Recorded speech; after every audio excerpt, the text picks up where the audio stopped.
bonjour et bienvenue. Je suis Sandrine Planck et vous écoutez Les Nouvelles Filles de la Campagne. 2 fois par mois, je vais à la rencontre de femmes qui, comme moi, ont changé de vie pour tenter l'aventure en ruralité. Ce qu'elles ont en commun ? Elles ont redoublé d'audace. Pourquoi ?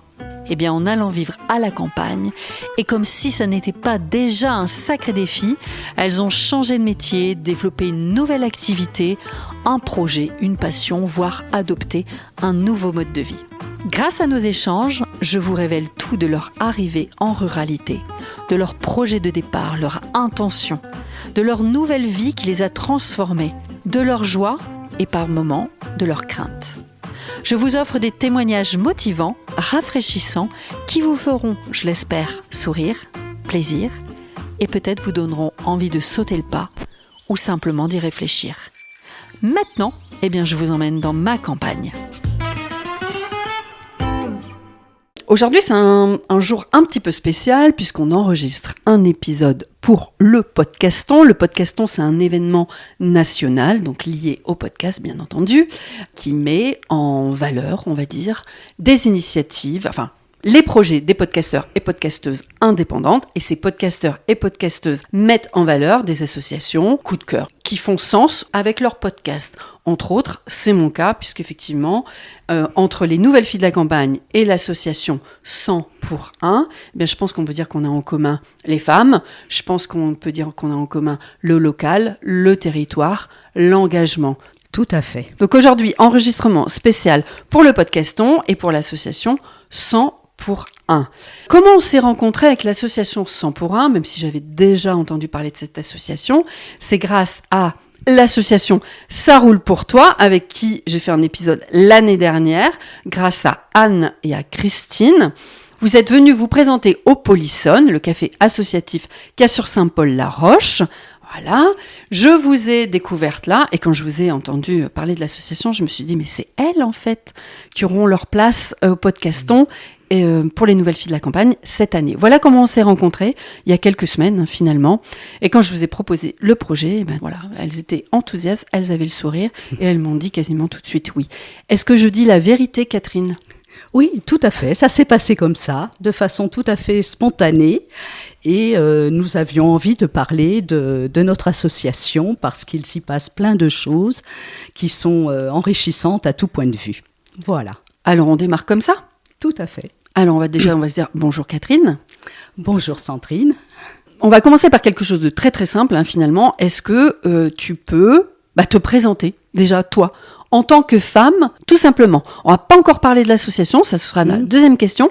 Mais qui es-tu, Catherine ? Eh bien, je vis à la campagne, 20 de kilomètres de Périgueux, et je suis une jeune retraitée. Voilà, donc je vis à la campagne et il peut se passer plein de choses. Il suffit d'aller un peu les chercher.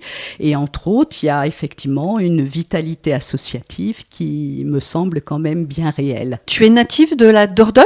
Non, nous sommes arrivés, on avait 25-30 ans. Donc ça fait longtemps que nous y sommes installés, mais nous ne sommes pas natifs et je ne le suis pas de la Dordogne. Ah oui, mais tu es bien installée en Dordogne depuis longtemps. Oui, d'accord. Ça commence à faire quelques décennies. Très bien. On rentre dans le vif du sujet. Parle-nous de cette association qui s'appelle donc 100 pour 1. Qu'est-ce que cette association ? Dis-moi un peu. Alors, 100 pour 1 Périgord, puisque c'est son intitulé complet. Exact. C'est l'idée qu'effectivement, à un moment donné, la solidarité peut se concrétiser lorsqu'il y a 100 personnes qui peuvent donner un peu d'argent, aider aussi pratiquement, pour loger, héberger des personnes, des familles qui se trouvent dans une précarité importante. Voilà. Alors nous, on existe depuis 2018. Cette association, elle s'est créée face à une situation très concrète. À l'époque, il y a eu une famille qui se retrouvait avec un bébé de 3 mois à la rue. C'était effectivement une famille étrangère et qui s'est trouvée comme ça, complètement démunie, qui avait pu pendant un temps être logée en hébergement d'urgence à l'hôtel, mais il y a eu un rejet, une expulsion de cette famille, et il fallait bien à ce moment-là trouver une autre solution. Et il s'est trouvé une chaîne de solidarité qui a fait qu'on a pu trouver un logement à un moment donné pour cette famille. Et qui est à l'initiative de départ, vraiment 3 femmes. Ah, voilà, c'est souvent quand même des histoires de femmes. Tiennent la campagne, je vous le dis, moi. Hein, tout D'accord, à fait. 3 femmes. Voilà, Okay. 3 femmes. Leurs prénoms ? Alors, il y avait Hélène, Geneviève et Viviane, je crois. Voilà. Tu veux vérifier ou... Je vais Vas-y, vérifier. vérifie. Hein. On ne voudrait pas dire de bêtises. Il y avait, je crois que c'était ça. J'espère ne pas me tromper parce que je connais bien les 2 premières. Elles sont encore toutes dans l'association ? Alors, non, parce qu'il y en a une qui a déménagé, donc qui a quitté la Dordogne, mais voilà, après, il y a eu de nouvelles bénévoles et de nouveaux bénévoles. En tout cas, donc l'association, elle a démarré par un cas finalement concret, et ce sont donc 3 femmes qui étaient dans cet environnement-là. Comment ? Voilà, parce qu'il y avait quand même aussi d'autres associations, il y avait ce qu'on appelle RESF. Je ne connais pas. Dis-nous. Alors, c'est le réseau d'éducation sans frontières, voilà, qui s'occupe aussi de soutenir des familles qui ont des difficultés, aussi bien au niveau du logement qu'au niveau de leur aussi régularisation, voilà, de leur dossier. Le principe général de l'association, c'est effectivement la solidarité et l'esprit de fraternité qu'on espère maintenir sur notre territoire, mais aussi plus globalement au niveau du pays. C'est pour ça que les 100 pour 1 existent dans d'autres départements, même s'il n'y a pas de fédération. Cette démarche, cette volonté de se dire qu'il n'y a aucune raison que des familles se retrouvent à la rue, et ce qui est un peu le caractère quand même insupportable lorsqu'il y a des jeunes enfants. Ouais. Hein. Beaucoup d'ailleurs. Les chiffres, elles sont assez... je pense que j'ai vu des chiffres il n'y a pas très très longtemps. Je trouvais ça assez effrayant. Tout à fait, ça a augmenté ces dernières années, d'enfants qui se retrouvent à la rue sans domicile fixe pour de multiples raisons. Toi, comment tu as découvert l'association ? Par connaissance, et je souhaitais aussi faire des choses concrètes. Hein. C'est l'arrivée c'est la transition avec la retraite qui t'a mené dans cet engagement-là, ou tu n'étais pas encore à la retraite ? J'allais y être, D'accord, mais je n'y étais pas encore. Mais c'est vraiment l'idée de se dire comment on peut agir localement, concrètement. C'est comme un petit peu semer des petites graines. Hein. C'est faire un travail à cette échelle-là, mais effectivement avec derrière un sens de fraternité et de solidarité qui me semble être un combat aujourd'hui. Ces 3 femmes qui ont créé ce mouvement, cette association, c'est elles qui ont trouvé le nom 100 pour 1 ? Oui, parce que je pense qu'elles savaient que ça existait. Et d'accord, c'était un vraiment, principe, un principe concept qui existait déjà. Voilà. L'idée, alors en 2018, ça pouvait être cette somme-là. On se disait que 100 personnes qui donnent 5 € permettaient de payer un loyer et de loger une famille avec de jeunes enfants. Parce que c'est quand même aussi notre priorité, les familles avec les jeunes enfants. L'action principale de l'association ? Alors, l'action première et principale, c'est l'hébergement, parce que sans hébergement, on ne peut pas penser ni l'intégration, ni la sortie de la précarité si on n'a pas un toit. Hein, comment penser le reste de son quotidien, si on ne sait pas le soir où l'on va dormir. Donc c'est l'idée de donner un temps et en même temps de pause, et de permettre à une famille de construire, de se projeter pour pouvoir après trouver d'autres solutions. Donc c'est intervenir dans la vie d'une famille avec elle, de prévoir et l'accompagnement, et pour les personnes qui sont étrangères, faire aussi le suivi et l'accompagnement juridique. D'accord. Okay. Au niveau du droit des étrangers. Donc vous êtes là finalement présent et présente sur plein d'axes différents.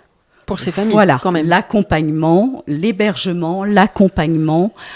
C'est pour ça qu'on travaille aussi beaucoup en réseau, parce qu'il ne s'agit pas, nous, de tout faire. Bien sûr. Mais ne serait-ce que de vous appuyer sur d'autres organisations qui Bien ont sûr. d'autres compétences, Bien sûr. des compétences que vous n'avez peut-être pas Bien au sein de sûr. votre réseau. D'où le travail en réseau. Voilà, et ça, c'est très important. Tu m'as dit tout à l'heure comment tu as découvert cette association, donc c'était juste par des connaissances Voilà. autour de toi. Et qu'est-ce qui a fait que tu t'es engagé dans cette association vers ce mouvement plutôt qu'une autre association avec un autre combat, un autre sujet voilà. Pourquoi, tiens? Alors peut-être par idéalisme un peu peut-être naïf, mais fait que la solidarité peut aussi se vivre au quotidien. Concrètement, voilà. Et ce que j'ai découvert, et ça grâce à des personnes de l'association, entre autres une des fondatrices, c'est toute la dimension du droit des étrangers qui est très méconnu et qui peut nous aider aussi à construire, à accompagner les personnes. Et ça, c'était quelque chose qui, je dirais, sur le plan peut-être plus intellectuel aussi, m'intéressait de connaître. Comprendre. Et de comprendre. Parce que c'est aussi cette articulation-là qui peut aider les personnes, les familles à avancer. Est-ce que c'est en lien, par exemple, avec est-ce que ton activité professionnelle ou ta carrière professionnelle est en lien avec ça? Est-ce qu'il y a quelque chose qui faisait un pont ou pas vraiment? Pas du tout, parce que j'avais pas du tout de formation concernant le droit des étrangers ou juridique. Par contre, c'est vrai que par ma profession, je côtoyais beaucoup de familles. Que faisais-tu, Catherine? Alors, j'étais psychologue à l'Éducation nationale et dans les établissements scolaires, nous rencontrons, bien sûr, aussi des familles qui sont dans des situations de précarité, difficiles, françaises ou étrangères. Oui, et qu'il y a cette sensibilité à cette solidarité et à cette diversité qui est quand même une richesse en France et en Dordogne. Donc ça explique un peu quand même, il y a quand même un petit chemin. Sûr. Je voulais que tu me le dises, mais tu voulais pas me le dire. Je savais qu'il y avait un truc. Est-ce que tu peux me donner quand même quelques défis majeurs? Voilà, quels sont les défis majeurs en fait pour aider les personnes en situation de précarité? Donc je parle bien de précarité, c'est un terme global aujourd'hui. Ça c'est une question, une grande question. C'est vrai que nous on intervient par rapport à des situations concrètes de familles qui sont avant tout effectivement étrangères et qui se trouvent souvent en situation irrégulière, même si initialement la vocation de l'association c'est effectivement de répondre et de trouver un hébergement pour des familles en difficulté importante, financière. Il s'avère que les solutions que nous proposons, nous sommes un peu les seuls parce qu'une fois que la personne n'a pas son titre de séjour ou se trouve en situation irrégulière pendant un temps donné, eh bien les pouvoirs publics ne peuvent pas répondre. Ne peuvent pas vous aider, ne peuvent pas prendre le relais? Voilà, ils ne relèvent de rien. Donc c'est vrai qu'on intervient dans cette phase de transition parce qu'une fois que la personne est régularisée, peut-être que CETA nous expliquera bien. Eh bien, il y a un accès au droit, à la possibilité de travailler, à la possibilité donc d'avoir des revenus et de se loger, chose qui n'est pas possible pour certaines des personnes que nous hébergeons. Voilà. Quand il n'y a pas cette régularisation. Voilà. Tant qu'il n'y a pas la régularisation, en fait, c'est bloqué, quoi. Tout est bloqué. Et donc, on arrive dans une période un petit peu de non-droit pour ces personnes. Et en même temps, nous appuyons sur les textes. Nous ne faisons pas un travail ou du bénévolat de façon illégale. C'est-à-dire qu'il y a l'inconditionnalité d'héberger des enfants est quelque chose de très important et reconnu par le Conseil constitutionnel. Oui, c'est un droit fondamental. C'est un droit fondamental. D'accord. Et donc, bien sûr, que les enfants ne soient pas à la rue, évidemment, c'est aussi avec leurs parents. Voilà, c'est pour ça que on a la notion de famille. Comment ça fonctionne, en fait, la solidarité financière? Donc, tu nous as dit que 100 personnes peuvent contribuer avec des sommes, ça peut aller de, j'en sais rien moi, tu peux avoir des contributeurs à 5 euros, tu peux avoir des contributeurs à 100 euros, peu importe. Mais en tout cas, on a un nombre de personnes qui contribuent à leur échelle pour assurer le paiement du logement. C'est comme ça que ça fonctionne. Mais comment ça se met en place ça, concrètement? Vas-y, explique-nous. Alors concrètement, il y a le réseau associatif avec lequel on fonctionne. Hein. Donc sur Périgueux, il y a la Maison 24, il y a Habitat Humanisme. Bon, à un moment donné, au début de l'association, de la vie de l'association, il y avait aussi Emmaüs. Enfin voilà, on a toujours des partenaires, on fonctionne en réseau. Oui. Et puis il y a le bouche à oreille. On est très surpris par les comme nous aujourd'hui finalement. Voilà, par les phénomènes de solidarité où tout d'un coup, une personne qui a rencontré une personne qui connaissait Sang pour un et qui se sent touchée par cette cause, a envie de participer à sa mesure. Et alors, si là, il y a donc les personnes qui vont nous entendre, si elles souhaitent adhérer, contribuer, comment elles font? Elles vont sur le site? Comment elles font? Alors, si elles ne sont pas proches de nous? Alors, elles peuvent aller effectivement sur le site de sangpourinpérigord.org. Là, il y a effectivement notre contact mail, nos contacts téléphoniques. Et ce que l'on peut dire aussi, c'est que sur Périgueux, tous les mardis matins, nous tenons une permanence accueil pour les familles, mais aussi pour toute personne. C'est à cette occasion qu'on peut aussi recevoir des professionnels, des assistantes sociales, des fois qui ont un souci avec l'une des familles qu'elles accompagnent. Voilà. Donc c'est un lieu ouvert à la Maison des Associations. Tous les mardis matins, de 9h à 12h, nous accueillons donc des personnes qui ne sont pas très loin de Périgueux, peuvent venir nous voir, et puis nous nous déplaçons, puisque nous sommes bien vus à Saint-Paul-la-Roche. On se déplace, mais alors c'est là où c'est quand même très, quelque part touchant, des fois, de voir cette solidarité. Là, nous avons, samedi dernier, fait un événement à Périgueux. Il y a eu le chanteur HK qui est venu nous voir et qui a participé, qui a chanté pendant un moment. Il y avait une personne qui aime fabriquer des choses de ses mains, de la couture, qui avait mis en vente ses objets au bénéfice de Sang pour un. Okay. Nous avons aussi comme partenaire, depuis le début, ce qu'on appelle le rucher solidaire. C'est une équipe d'apiculteurs dont on a bien sûr la particularité est donc de fabriquer du miel, mais ce qui est quand même très important, c'est que la vente du miel se fait au bénéfice de l'association. Donc il y a plein de façons aussi d'être solidaire. De contribuer. Voilà. Justement, j'allais dire, je peux très bien, alors on peut contribuer d'une manière financière, mais en même temps, peut-être que des expertises, des compétences qui viendraient vous donner un appui sur l'asso, ça peut être envisageable, ça aussi Voilà. À un moment donné, on a eu par exemple l'obligation un petit peu de remettre en état un logement. Eh bien, ça a été des bénévoles d'Habitat Humanisme qui sont venus donner de leur temps et de leurs compétences en peinture. Voilà. Donc les situations se présentent au fur et à mesure et il y a des opportunités vraiment heureuses de rencontres et puis ça essaime. Et il y a aussi, parce que ça c'est quand même très important, ce qu'on appelle des propriétaires solidaires. Ah oui, ça c'est hyper important effectivement. Voilà, allons-y. Des personnes qui prêtent leur logement ou pour une somme modique en soutien à l'association. En plus, sur le territoire, j'ai envie de te dire, il y a tellement de logements qui sont vides, ou à restaurer, à réhabiliter, mais il y a beaucoup de logements où il n'y a personne, dans nos campagnes. Alors, peut-être que retirer dans les campagnes, c'est peut-être pas le bon plan, je sais pas. Alors, nous avons des familles, on a environ une quinzaine de familles, et il y en a quand même quelques-unes.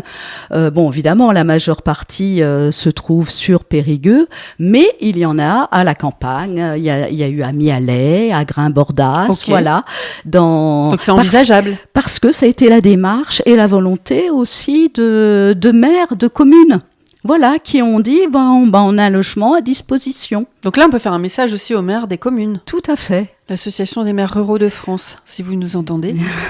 Alors bien sûr, après se pose la question de comment accéder à l'aide alimentaire, parce que lorsque c'est pour les ça que personnes... je disais, c'est peut-être pas forcément toujours le plus simple, en termes de mobilité aussi. Voilà, de mobilité, il faut voir comment les relais peuvent se faire. Donc c'est vrai, dans une commune où il faut fournir l'aide alimentaire parce que les personnes en ont besoin, ça demande aussi une chaîne de solidarité, de disponibilité, pouvoir tenir dans la durée, qui est aussi quelque chose d'important. C'est pas impossible, c'est envisageable, mais avec peut-être un cahier des charges quand même un peu... Ça complique les choses, voilà, que lorsqu'on est effectivement sur Bergerac ou Périgueux, où ça reste quand même plus facile, bien sûr, même pour les démarches, le soin et les démarches administratives.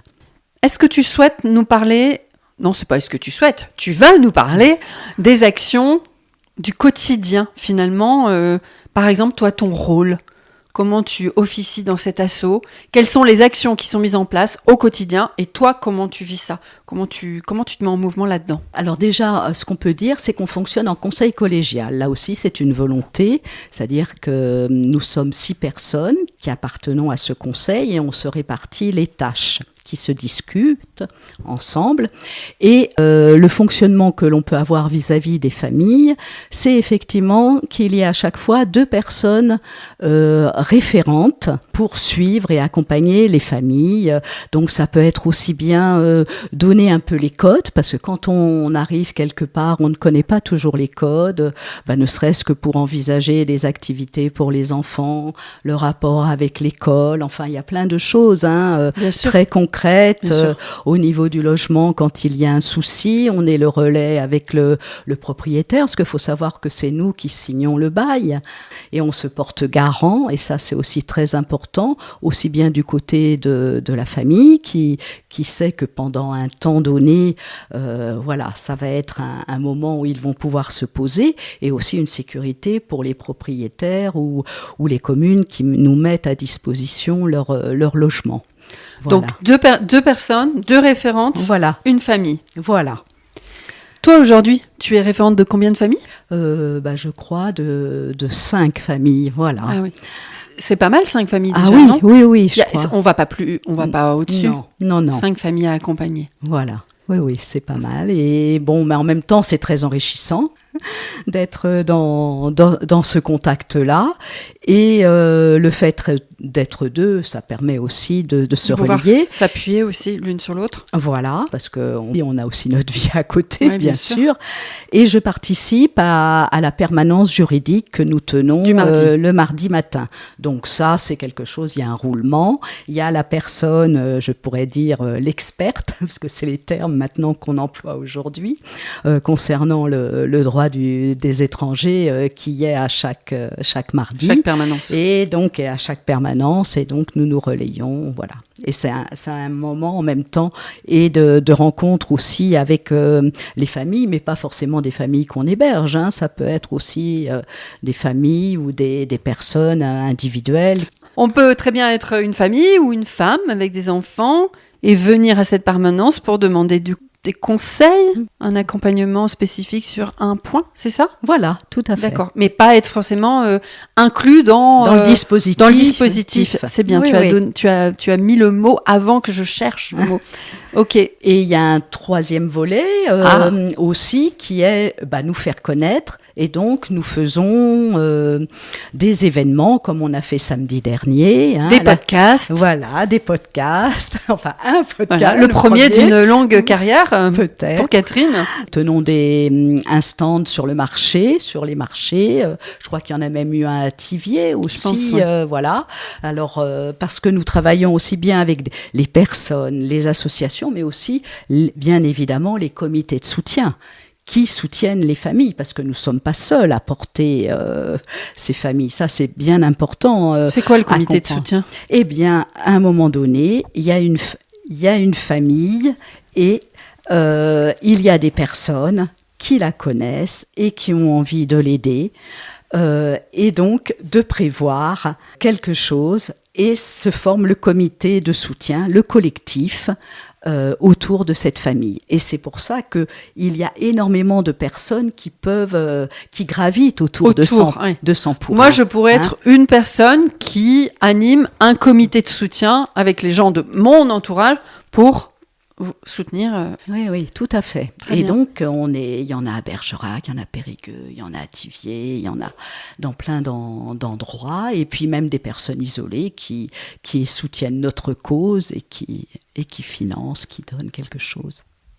Pour terminer ta partie, à moins que tu aies d'autres choses à me dire, mais pour terminer ta partie, est-ce qu'il y a une rencontre, une histoire, une famille qui t'a particulièrement touchée, ou changé dans ton engagement avec l'association? Quelque chose vraiment qui t'a marqué, touché? Alors, choisir vraiment une famille, je dirais que c'est plutôt des temps de rencontres, des moments.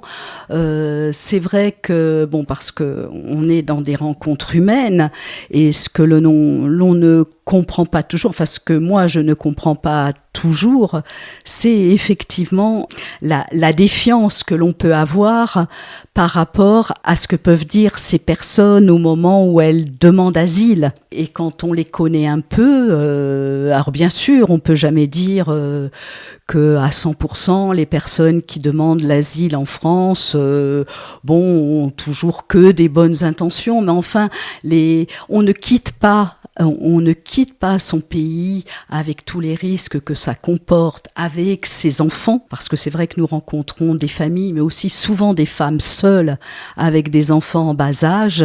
On ne prend pas ce risque à cet arrachement comme ça, gratuitement, par simple envie de partir. Oui. Et que ces rencontres où on met en cause la véracité, la sincérité de ces personnes, c'est vrai que quand on les côtoie, c'est ça qui me touche le plus. Et que le droit, et que c'est aussi un peu un combat dans la dimension peut-être politique, mais au sens noble du terme, qui est de défendre cet état de droit qui est quand même pas mal malmené dans cette période actuelle. Voilà, c'est ce que je peut dire. Après, parler des familles, bien sûr, il y a quand même des personnes qui risquent, si on les renvoie dans leur pays, quand même d'être tuées. Enfin, ce n'est pas rien. Donc, et de mettre en danger aussi les autres membres de leur famille. Voilà. Donc, ça ne peut pas laisser insensible. Et puis, en même temps, il ne faut pas rester que dans l'émotion. Il faut se battre au niveau du droit. Oui. C'est l'action, c'est le terrain. C'est l'action, c'est le terrain. C'est le terrain et l'action en priorité. Donc là, on vient de rencontrer Catherine, qui nous a expliqué effectivement un peu les tenants et aboutissants de l'association. Comme ça, maintenant, vous savez tout pour les contacter, pour agir. Et puis maintenant, on rencontre Sita, elle fait partie de l'association, on peut dire, finalement. On fait partie de l'association dans ce cas-là. Oui. Sita, est-ce que tu veux bien te présenter, s'il te plaît, nous dire qui tu es? Je suis une maman de 12 enfants. J'habite en France depuis 5 ans avec mon mari et mes enfants. J'étais prof d'anglais en Inde. Je suis indienne. Je suis bénéficiaire de l'association Sampourin et il m'a aidé vraiment beaucoup. J'ai pas de mots pour exprimer parce que j'ai jamais pensé il y aura une association comme ça derrière moi m'aider. Avec vraiment ce que tu as envie de nous dire, est-ce que tu peux nous raconter ton parcours finalement et comment tu as rencontré l'association? En 2022, le 27 novembre, moi j'étais refusée par le CNDA et donc moi je suis allée à l'école parce que mes enfants scolarisés dans une école. Donc Madame Sandrine, une maîtresse de mon fils, elle a appelé Madame Hélène Collomb. Elle est le dos de l'association. D'accord. J'espère. Ok. Et on a rencontré notre situation à Madame Hélène Collomb. Donc c'est l'institutrice Oui. de ton fils, Oui. tu as dit, de ton fils, Oui. qui a contacté effectivement. Donc cette personne avait connaissance Par de l'association. les autres familles, par Ah les oui. amis. avait déjà Voilà. eu peut-être Oui. le cas. Oui. Donc c'est elle, Madame Sandrine. Elles sont bien les Sandrines, hein, moi je les aime bien. C'est Madame Sandrine qui vous a mis en relation. Donc là, tu rencontres Hélène, Oui. tu racontes ton chemin, ton parcours. Ouais. Moi, je raconte parce que dans un mois, je dois quitter ma maison, mon logement, par CADA qui m'a donné.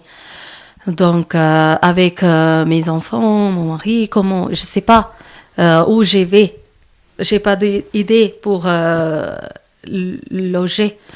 Et C'était- peut-être trouver, comment les démarches, Oui. comment on trouve un Ouais. logement en Ouais. France. Oui, tout, les démarches et pour le futur. Qu'est-ce qu'on fait pour l'argent et tout. On ne sait pas. Et après, Madame Hélène nous a donné les conseils. En plus, c'était un peu difficile pour trouver un logement parce que 100% ne peut pas donner pour tout le monde. Bien sûr. Parce que c'est une association, pas beaucoup à Rousseau, beaucoup d'argent pour les aider. Donc, après, moi, je suis une catholique. Je suis allée à l'église, j'ai rencontré les gens et j'ai parlé avec les gens d'église et eux, ils ont trouvé une solution pour moi. D'accord. Comme ça, on a créé une comité soutien. Ah oui, donc d'où ce que tu disais tout à l'heure, une autre personne qui peut effectivement, un autre... Ah oui, c'est ça. c'est vraiment en réseau. Hein. Oui, mon comité soutien créé par les enseignants et par les jeunes d'église. Et 100%. Pour que je recomprenne bien le chemin, malgré tout, à ce moment-là, Oui, tu n'es pas régularisé, c'est ça? oui, Oui, hein. oui, oui. À ce moment-là, tu n'es pas régularisé. Ouais. D'où cette difficulté d'accéder Ouais. au droit. Oui, depuis 12 ans, je suis avec l'association 100% et les comités soutien qui nous aident beaucoup. Et ils nous aident pour la démarche pour régulariser, pour demander le papier Oui. à la préfecture. Oui. Et l'administration, tout, c'est fait par l'association 100% et mon comité soutien. Quel est le plus grand changement dans ce parcours-là? J'ai pas envie de dire dans ta vie, mais dans le parcours, depuis que tu bénéficies de l'accompagnement de l'association 100 pour 1. Le gros changement, récemment, j'ai reçu mon titre de séjour par la préfecture. C'est ça le plus grand changement de ma vie. Elle respire. J'ai pas de mots. C'est vraiment dur, sans papier, sans travail.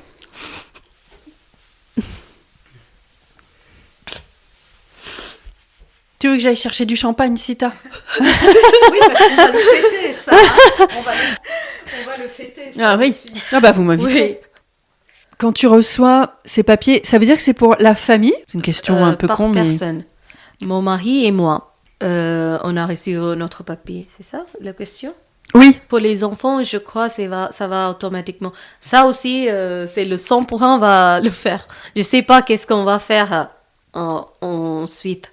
En fait, grâce à cette régularisation, Oui. aujourd'hui, toi, Sita et ton mari, qu'est-ce que ça vous offre? En fait, qu'est-ce que vous allez pouvoir faire de demain, de ton avenir? Qu'est-ce que ça te permet?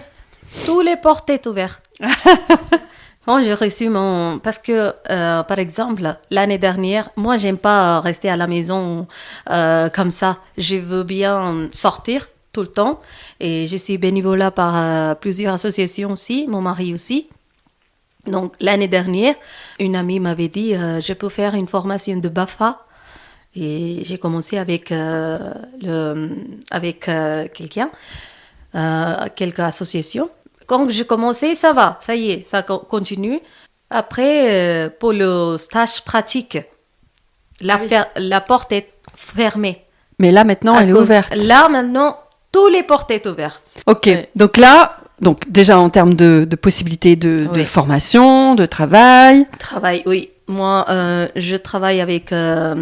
j'ai déjà commencé à travailler avec Ouais. une association, elle s'appelle 3S.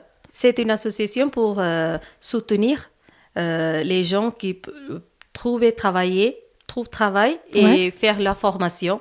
Ils nous aident pour... De l'insertion. Ouais, l'insertion peut-être. C'est ça? Ouais, à peu Ok. près. Donc toi, tu travailles ou tu es bénévole là? Travail, Donc tu travailles. ouais. Donc avec une fiche de paye, avec un salaire, Oui, avec de l'argent. oui. Trop bien. Indépendant. T'es indépendante. T'es une femme moderne. En ruralité. D'autres choses que tu as envie de dire sur justement ce que, dans ces gros changements et dans ce que l'association t'a apporté? Mon dignité. Pardon? Mon dignité. C'est là aussi où je vais encore pleurer ou pas là? Non, non, non, non. Non. Ta dignité. Ouais. Oui, ça fait 5 ans. Mon vie, j'étais comme ça, non? Je demande pour me nourrir, pour le logement. Je demande à quelqu'un. Moi, je ne préfère pas personnellement. Personne ne le voulait pas comme ça. Comme une... le mot, c'est pas bon, donc je sais pas. Ok. Mais maintenant, ouais, désolée, mais pas c'est grave. la vérité. Maintenant, j'ai trouvé mon dignité. C'est ça le meilleur changement que le 100% et mon comité soutien qui me apportait. J'ai jamais oublié de mon vie. J'ai jamais oublié jusqu'à ma morte. Voilà, c'est ça.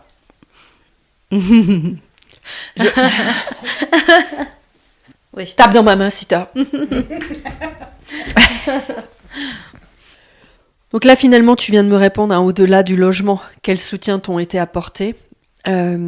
Comment tu vois l'avenir aujourd'hui? Tu viens de nous en parler déjà un petit peu, puisque tu as un travail. Est-ce que ton mari a un job, là?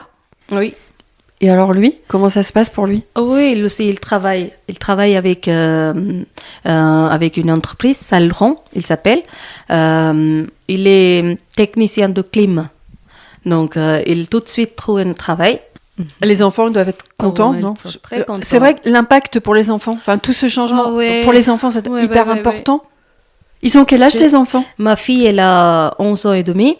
Et le petit, mon garçon, il a bientôt 7 ans. C'est lui qui a, la première fois, c'est lui qui a raconté notre situation à Madame Sandrine. Ah oui, c'est lui, en fait, qui a Ouais. été porteur du message, on va dire. Et il connaît pas l'histoire, il connaît rien. Il avait 5 ans à peu près. Il était moyen section. Ah oui. C'est lui qui l'a dit. Parce que moi, j'étais triste. Oui. Je pleure tout le temps, Et toute tu- la journée. Bah comme moi aujourd'hui. Tu voulais pas, en fait, tu voulais Ouais. pas raconter. Et Tu mon parlais de petit- dignité tout à l'heure. Et mon petit, il a dit, ah, maîtresse, ma maman a tout le temps pleuré. Tu sais, ma maman peut tout le temps pleurer. Est-ce que tu peux demander à ma maman arrêter de pleurer? Tout de suite, la maîtresse m'appelait, et elle m'a donné un rendez-vous. Après, je suis allée. Elle me soutient, tout d'abord. Et après, il y a d'autres maîtresses. Elle s'appelle Véronique. Toutes les maîtresses s'appellent Véronique. Madame Véronique, Et Madame Nathalie. oui. Et la directrice, les autres enseignants. Donc tes enfants aujourd'hui, Vraiment. ils sont, j'imagine, heureux pour vous. Oui, vraiment. Ils sont très, très, très heureux. Je pense qu'ils ne comprennent pas. Ils comprennent le changement de la situation. Bien sûr. Est-ce que tu as des projets, tu as des ambitions, tu as des envies, Oui. tu as envie de réaliser plein de choses ici? Dis-moi. Oui. Est-ce que tu as d'autres rêves? Le premier, mon boulot. Je veux bien trouver mon même boulot comme enseignant de... Oui, comme tu avais en Inde, Ouais. professeur d'anglais. Oui, c'est ça. Et le deuxième, c'est pas un boulot, mais mon rêve. Je veux bien aider les autres comme j'ai reçu par les autres, par les associations, par les autres Ouais. gens. Tu veux rendre, ce qu'on dit, rendre, ouais. Je veux bien rendre parce que c'est l'amour par Sandrine. Elle m'avait dit, je lui demandé comment je vais vous redonner à l'association 100% aussi. Je demande à Hélène aussi. Comment je peux faire pour... Je peux faire vos plaisirs ou comment je peux rendre. Elle nous a dit, quand quelqu'un va venir devant toi comme tu étais, tu peux rendre les services que tu as reçus. La même chose, en fait. La même chose. Donc, c'est sûr, je veux bien aider les autres aussi. Oui. Qui ont connu le même parcours. Oui. C'est compliqué pour parler français. Non. Il paraît que tu parles 5 langues. Oui. C'est vrai? Oui. Alors, tu parles français, tu parles indien, bien entendu. Après, qu'est-ce que tu parles comme autre langue? L'anglais. Ouais, l'anglais, oui. À l'Inde, il y a beaucoup de langues, Oui, plusieurs oui. langues. Donc, moi, je parle malayalam, tamoul, hindi.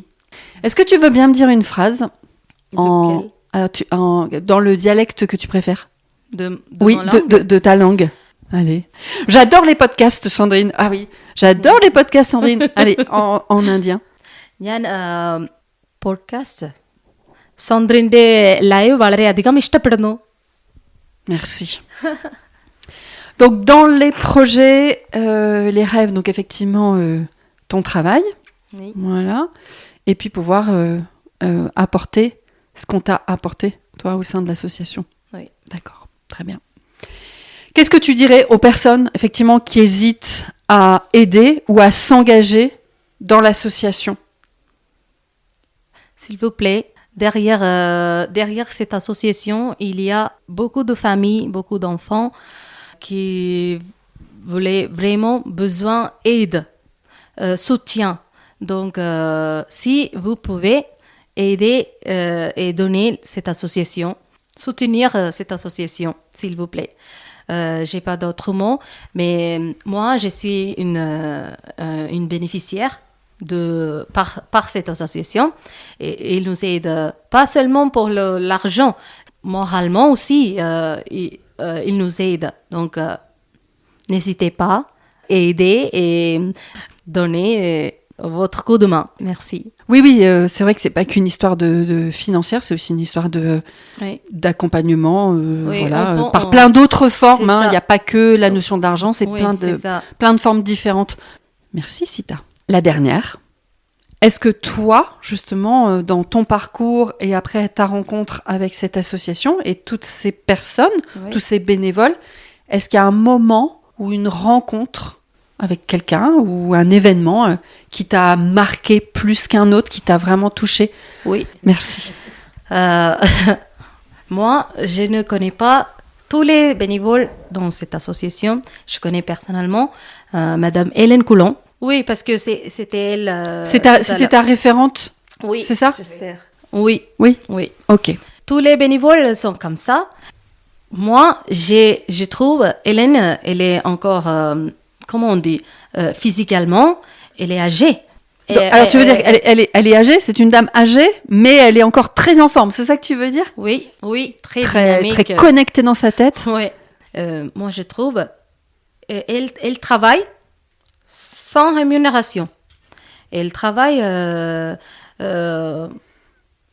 par exemple, dans mon pays, les gens comme ça, son âge, n'étaient pas comme ça.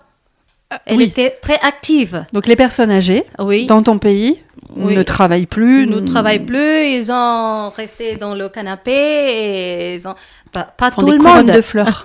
Ouais. Elle travaille pour notre confort.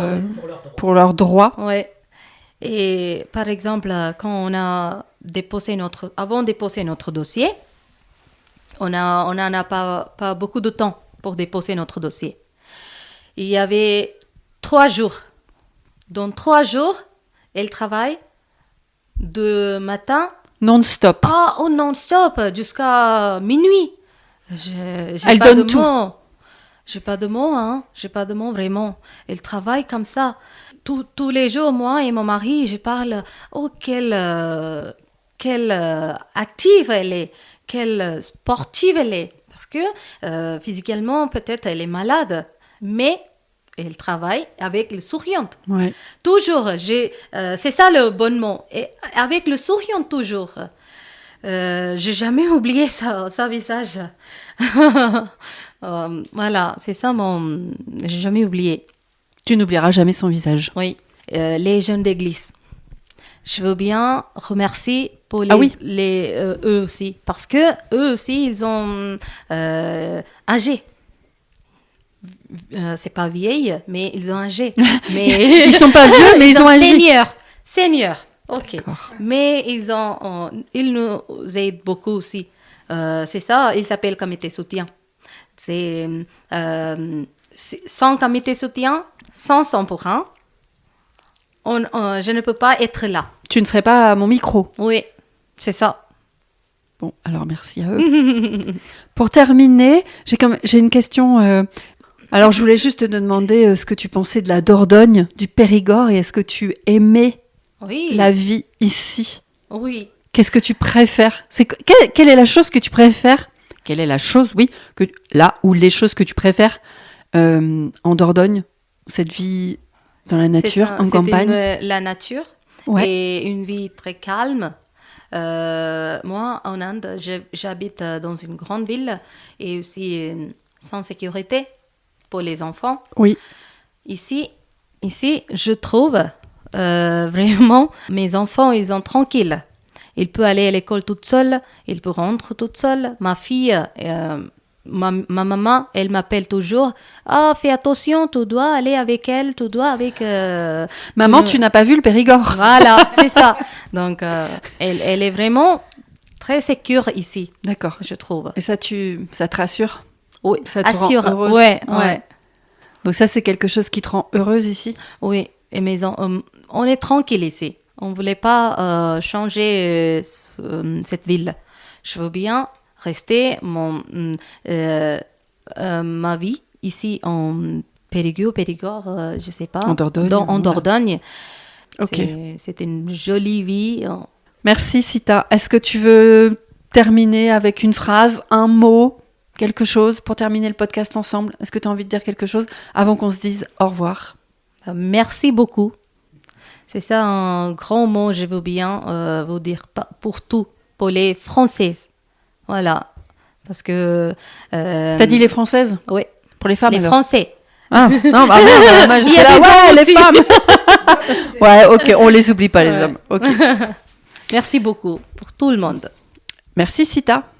Merci Catherine. Tu peux rapprocher ta bouche du micro pour me dire au revoir? Merci Sandrine. Ah bah allez-y, dites-moi au revoir toutes les deux en même temps. Au revoir Sandrine. Au revoir Sandrine. Merci à vous, merci beaucoup. Merci pour votre écoute, merci d'être resté jusqu'au bout de notre échange et si vous voulez continuer à m'encourager et surtout à faire connaître le podcast, eh bien vous pouvez mettre 5 étoiles et un commentaire sympathique sur Apple Podcast et Spotify. Surtout, vous n'oubliez pas de vous abonner à la chaîne de podcast pour être notifié des nouveaux épisodes. Et si vous voulez faire partie de la communauté des nouvelles filles de la campagne, eh bien abonnez-vous à la newsletter. Alors soit vous m'écrivez sur les nouvelles filles de la campagne @gmail.com, tout attaché en minuscules, ou vous me contactez sur les réseaux sociaux des nouvelles filles de la campagne, Instagram et Facebook. Je vous dévoile les coulisses des nouvelles filles de la campagne, des tips, des astuces, des sujets, la sortie des nouveaux épisodes et plein d'autres surprises. Alors un grand merci et je vous dis à bientôt. Ciao!